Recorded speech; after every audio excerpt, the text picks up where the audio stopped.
benralizumab, y finalmente les voy a compartir dos casos de mi experiencia. Estos son mis conflictos de interés. Esta conferencia está siendo patrocinada por AstraZeneca y la información, los puntos de vista y las opiniones que yo les voy a dar son de mi propia autoría. Vamos a hablar entonces de las nuevas opciones de biológicos basados en la medicina de precisión. Entonces quiero retomar algunos punticos que el doctor Carlos Celis les mencionó ayer. Vamos a hablar de qué es la inflamación T2 alta. Entonces recuerden que la inflamación T2 alta es esa inflamación que está siendo dirigida por estas tres interleuquinas, la interleuquina 4, la interleuquina 13 y la interleuquina 5. Estas interleuquinas tienen variados efectos en diferentes grupos celulares, como está mencionado allí, y es muy importante tener presente que estas citoquinas, dependiendo de cuál es la vía predominante por la que esté sucediendo la inflamación, puede hacer que nuestros pacientes tengan un fenotipo alérgico o un fenotipo eosinofílico, ambos siendo fenotipos T2 alto. Obviamente vamos a tener unos pacientes que tienen una conjunción de ambos biomarcadores, o sea, un fenotipo alérgico y eosinofílico. Entonces, ¿cuáles son los biomarcadores que tenemos en la inflamación T2 alta? Vamos a tener lo que es los eosinófilos, en cuyo génesis fundamental de reclutamiento está a partir de la interleuquina 5. Tenemos la producción de inmunoglobulina E y tenemos la fracción exhalada del óxido nítrico. Las tres interleuquinas T2 altas intervienen en la génesis de estos tres biomarcadores, pero algunas veces puede haber predominio de una línea más eosinofílica, poca alérgica o viceversa, por lo cual a veces el biológico puede funcionar predominantemente en aquella vía en la que esté más involucrada en la génesis de la enfermedad. Entonces, esto es muy importante mencionarlo porque cuando hablamos de inflamación T2 alta y la frecuencia con la que se presenta en los pacientes con asma grave, es tan alta como hasta el 70% de los pacientes. Por lo tanto, buscar la inflamación T2 alta es mandatorio en aquellos pacientes con asma no controlada, en la que ya hemos logrado confirmar el diagnóstico, evaluar que la adherencia es perfecta, que las comorbilidades están controladas y que hemos hecho un ajuste del tratamiento, o sea, hemos descartado que los factores que influencian el no control de esa asma están solucionados o están optimizados, y lo que sigue es fenotipificar el paciente para ver qué biológico puede ser el más indicado para el paciente en cuestión.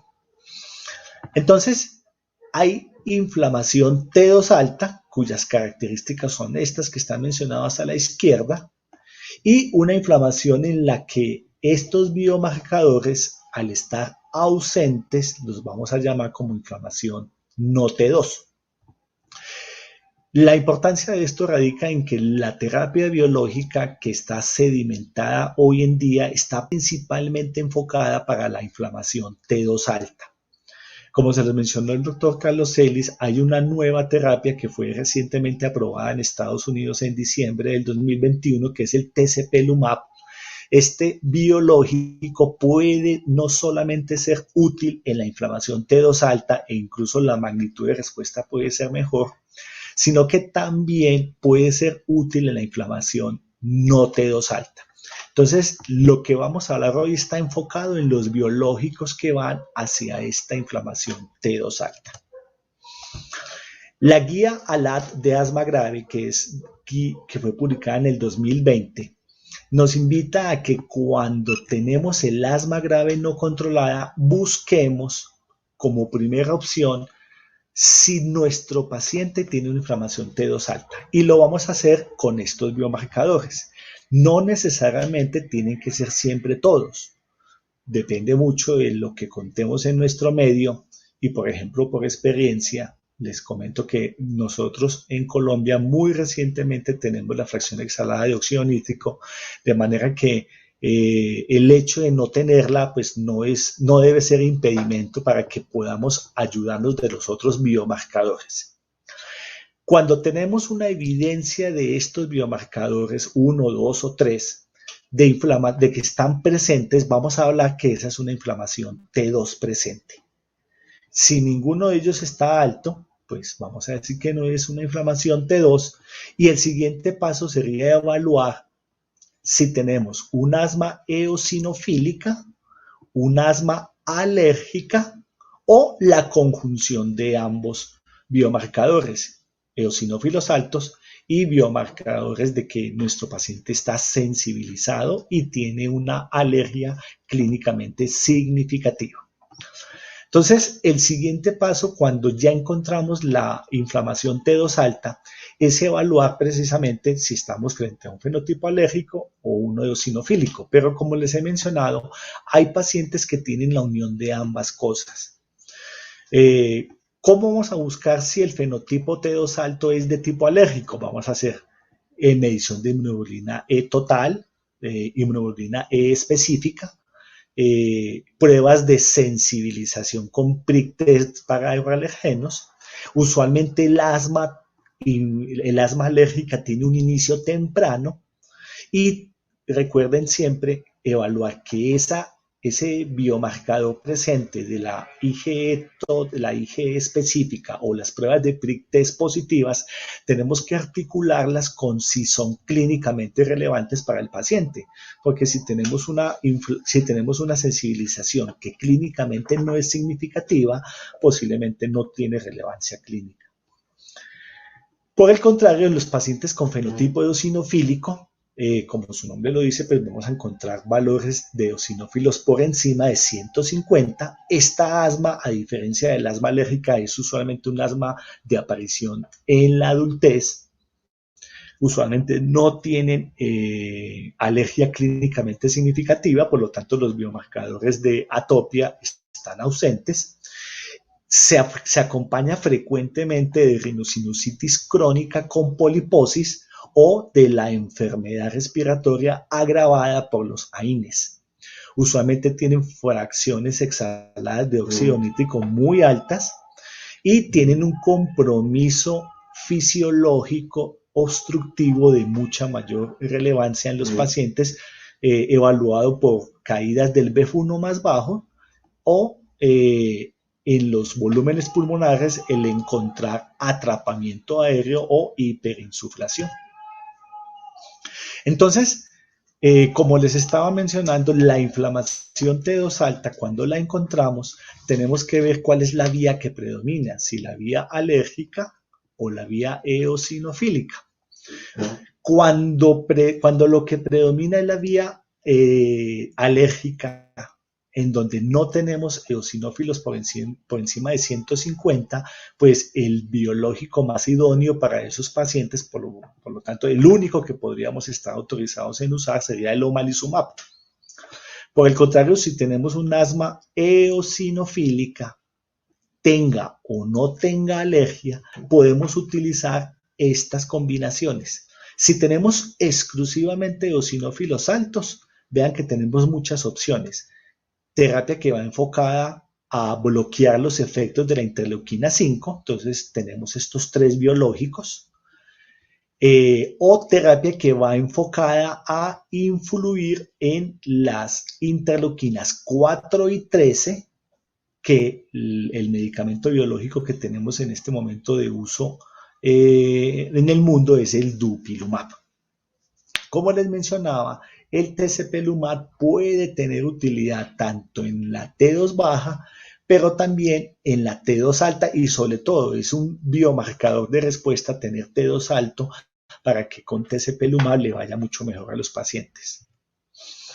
Entonces, a partir de estos biomarcadores, vamos a ver qué opciones terapéuticas tenemos. Si tenemos el asma alérgica, o sea, el asma que está conducida por o mediada a través de inmunoglobulina E, pues el tratamiento idóneo cuando es exclusivamente alérgica es tratarla con terapia anti-IgE, que es el omalizumab. ¿Cómo funciona el omalizumab? El omalizumab es un anticuerpo que se une a la IgE libre, haciendo que ésta no pueda unirse a los receptores de alta afinidad que están presentes en los mastocitos y los basófilos. Al impedir que se una a esos receptores, esa inmunoglobulina E, lo que vamos a conseguir es que disminuya esa densidad de los receptores, haciendo una regulación hacia la baja y por lo tanto disminuyendo los efectos mediadores que hace la inmunoglobulina E sobre la inflamación. Entonces, ese omalizumab, al unirse a esa inmunoglobulina E y al disminuir la expresión de los receptores de alta afinidad, va a traer consigo que haya menos influjo de células inflamatorias a la mucosa y que haya una disminución de los mediadores que liberan estas células inflamatorias como el mastocito y el basófilo. Y eso va a traer consigo que haya una disminución de la inflamación, lo que va a traer consigo una mejoría en los síntomas y en las exacerbaciones del asma. Entonces, la guía GINA, que fue recientemente actualizada a finales del mes pasado, nos invita a que cuando tenemos un paciente con asma grave no controlada, en el que ya estamos seguros de que optimizamos el manejo, controlamos comorbilidades, confirmamos el diagnóstico correcto, evaluamos la adherencia adecuada al uso de los medicamentos sin equivocaciones en el uso de los dispositivos, el paso siguiente es evaluar que esté con una inflamación T2 alta y de acuerdo al blanco terapéutico al blanco del medicamento que yo quiero enfocar, nos invita a que busquemos unos criterios de elegibilidad, o sea, criterios que cumpliéndolos el paciente podría aplicarse para usar el medicamento. Entonces, por ejemplo, en la terapia con inmunoglobulina E, con antiinmunoglobulina E, la principal pregunta que debemos hacernos es si el paciente tiene un asma que está siendo conducida a través de la inflamación alérgica. Entonces lo vamos a saber evaluando esa sensibilización con la IgE específica o las pruebas cutáneas de sensibilización. Recuerden que tenemos que evaluar que esa sensibilización sea clínicamente relevante, significativa. Tenemos que evaluar que los rangos de la IgE deben estar en el rango para poder prescribir el tratamiento, y ahorita más adelante se los muestro. Y común para todos los biológicos es que los pacientes tengan exacerbaciones. En primera instancia, porque el foco principal de uso de estos biológicos es impactar en primera instancia en exacerbación. Eso no quiere decir que pacientes no controlados, pero sin historia de exacerbación, no puedan ser potencialmente tributarios a estos tratamientos biológicos. Entonces, una vez evaluamos que el paciente tiene una inflamación T2 alta y que esta es exclusivamente alérgica, nos invitan a que pensemos algunos biomarcadores que me pueden hacer pensar que si están presentes en el paciente, él me va a responder de una manera mucho más notoria. Entonces, ¿cuáles son? Pero les voy a mostrar que esto es un poquito discutido por algunos autores. Ellos nos invitan a que pensemos si el paciente tiene eosinófilos por encima de 260, si tiene un feno por encima de 20 partes por billón, o si los síntomas están conducidos efectivamente por una sensibilización o tiene un asma de inicio temprano. Estos factores en un paciente con inflamación T2 alérgica nos van a predecir que la primera opción puede ser utilizar omalizumab. Entonces, más adelante voy a profundizar un poquito de esto cuando les esté comparando omalizumab con benralizumab, pero por ejemplo en este estudio, el estudio ESTRA, que fue un un estudio hecho con 850 pacientes, de los cuales el 48% tenía valores de eosinófilos por debajo de 260, evaluó que utilizar el omalizumab disminuía la tasa de exacerbación. Y ellos fueron a evaluar cuáles son los biomarcadores que, o sea, fueron a evaluar si estos biomarcadores de inflamación T2 alta, o sea, el feno o los eosinófilos, predecía una mayor respuesta. De aquí sale la recomendación de Gina de por qué si tiene el paciente más de 20 de feno o más de 260 es un predictor de respuesta, porque como ustedes pueden ver, la disminución en la tasa de exacerbación fue mucho más pronunciada en esos pacientes que tenían estos dos biomarcadores elevados. El segundo blanco terapéutico sería enfocarnos en intervenir sobre la interleuquina 5. A este respecto tenemos tres biológicos, que es el mepolizumab, el reslizumab y el benralizumab. No les menciono aquí reslizumab porque el gran problema de reslizumab es que como es de aplicación intravenosa, eso ha hecho que la aplicabilidad respecto a todos estos otros biológicos que son de aplicación subcutánea sea mucho más tediosa y por lo tanto cada vez se prefiere optar más por una vía subcutánea, que es la que se le puede dar a todos los demás biológicos, que por una vía intravenosa como es la que se necesita usar para reslizumab. Hay dos tipos de intervención que puedo hacer sobre la interleuquina 5. Una es que yo puedo dar el anticuerpo que va dirigido contra la interleuquina 5 como tal, entonces así funciona MEPO y así funciona reslizumab, o benralizumab tiene un mecanismo de acción diferente, que es él se une a la fracción alfa del receptor de interleuquina 5. Esto es particular porque mientras los tratamientos que son dirigidos contra la interleuquina tienen un efecto indirecto al disminuir la interleuquina 5, al bloquear la interleuquina 5, lo que yo hago con el benralizumab es unirme a ese receptor y evitar que la interleuquina ejerza sus efectos y sobre todo hacer una cosa adicional y es la siguiente. Resulta que este benralizumab es un anticuerpo que es afucosilado.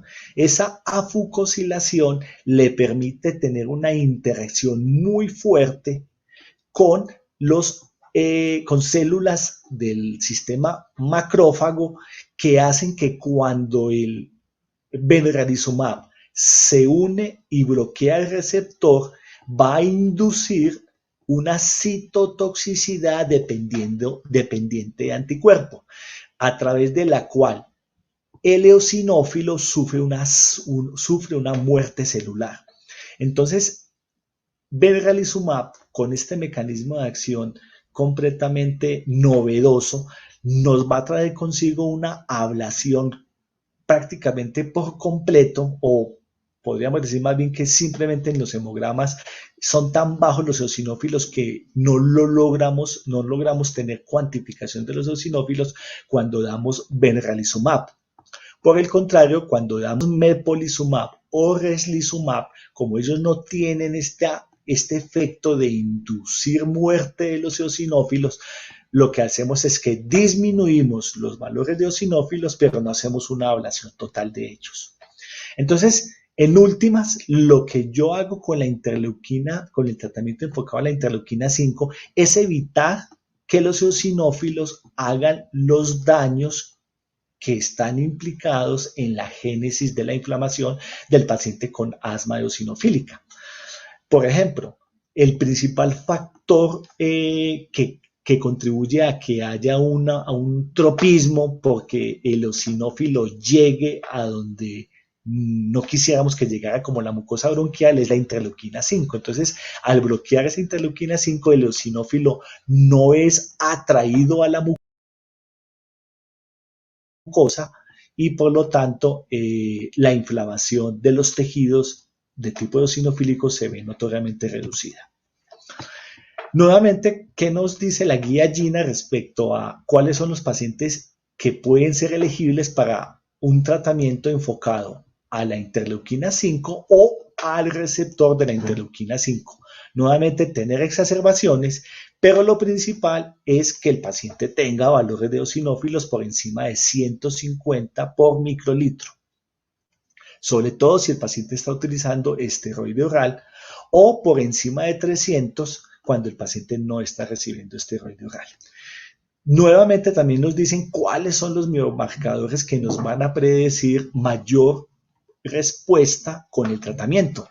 Entonces, aquellos pacientes que tengan eosinófilos más altos, los pacientes que tengan más número de exacerbaciones el año previo, el paciente que tenga un asma de inicio tardío, como es usual que suceda en el asma eosinofílica, o los pacientes con poliposis nasal, porque es una coexistencia frecuente de los pacientes con asma eosinofílica. Entonces, aquí les muestro, por ejemplo, en un modelo murino en el que se administraron estos dos biológicos, cómo cambiaba en cuestión de horas el valor de los eosinófilos. Y vean que cuando doy Benralizumab, en cuestión de unas 4 horas, llego a bajar por más de 10 veces el valor basal de los eosinófilos, cosa que con Mepolizumab se demora más tiempo. El efecto de acción del Benralizumab puede a veces ser tan largo como hasta 3 meses. Por eso, el régimen de dosificación de Benralizumab que está aprobado es de aplicarlo cada 8 semanas. En cambio de Mepolizumab es aplicarlo cada 4 semanas. Entonces veamos qué evidencia hay de que esos biomarcadores ayudan a predecir mayor respuesta. Por ejemplo, con el Mepolizumab, en el estudio DREAM, aquí les estoy mostrando cómo disminuía la tasa de exacerbación cuando utilizábamos el medicamento versus placebo. Y vean que mientras más alto fuese el valor de los eosinófilos, el porcentaje de reducción en la tasa de exacerbaciones era mucho más alta. Los estudios pivotales de aprobación de Benralizumab fueron el Sirocco y el Calima. Estos dos estudios nuevamente también encontraron lo mismo. Cuando comparamos con el placebo, la administración de el Benralizumab cada 8 semanas lograba una tasa de disminución tan alta como el 51 hasta el 28%. En color azul está el otro brazo que se utilizó de tratamiento, que era colocándolo cada 4 semanas, pero les hago hincapié en que la dosis aprobada es para un intervalo de cada 2